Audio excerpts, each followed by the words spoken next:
Hello， 大家好，这里是一家大厨房。秋天呢要多吃梨，秋天秋高气爽，让人很是口干舌燥，容易感冒咳嗽。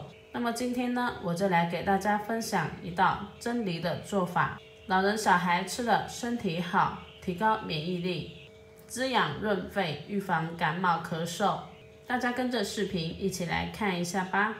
首先呢，我们拿个空碗，准备一小朵银耳，然后呢，倒入没过银耳的清水，泡半个小时，将银耳泡发。再准备2个雪梨，倒入清水，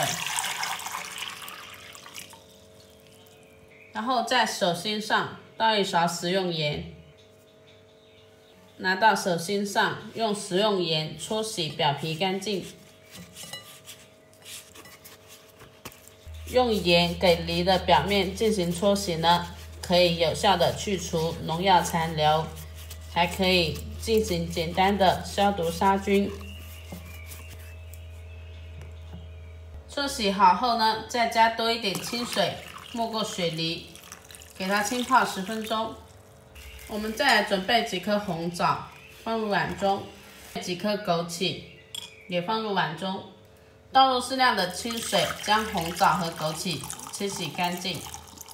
枸杞和红枣呢，都具有补气养血的功效。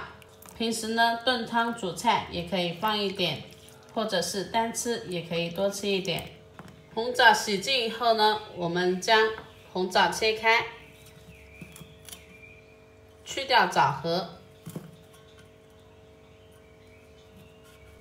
枣核呢比较热气，我们就不把枣核一起煮啦。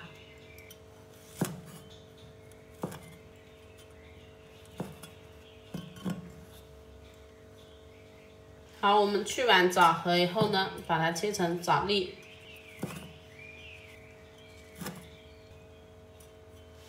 然后放和枸杞一起。好的，10分钟到呢，我们的梨呢也泡好啦。拿去清洗干净，然后把洗干净的梨呢放到菜板上，在梨的1/3处切开，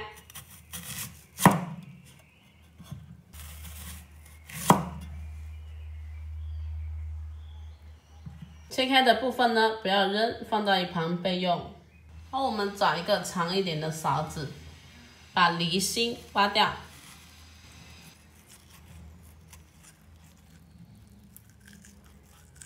要把梨心挖干净，如果梨心不挖干净的话，口感会变酸。挖完梨心以后呢，我们把一点梨肉也挖出来。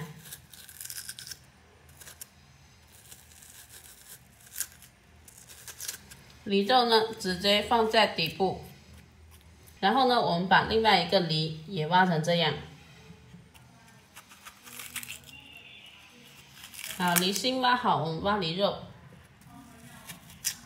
挖好后呢，也放在底部铺平。把泡发好的银耳呢剪碎。银耳呢也有很好的润养滋补作用，一般大家都会用它来炖汤。然后呢，我们把剪碎的银耳呢放进雪梨中，然后放上红枣和枸杞。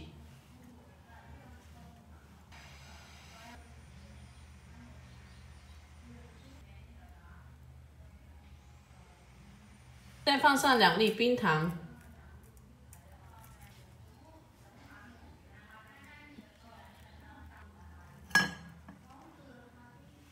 倒入少许清水，然后盖上切下来的梨头。准备个盘子，把梨放进去，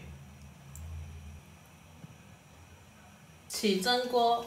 蒸锅上气，打开盖子，把准备好的梨呢放进蒸锅中，盖上盖子，大火蒸20分钟。好啦，我们的梨已经蒸够20分钟了，我们打开盖子，把蒸好的梨取出来。好啦，这样我们的蒸梨呢就做好啦。秋天吃炖梨呢，可以滋养润肺，是秋季的平民燕窝。秋天呢，我们要多吃炖梨，能预防感冒咳嗽，又能养生。好啦，以上就是给大家分享的炖梨做法啦。家里有老人小孩的都可以做来给老人小孩吃哟。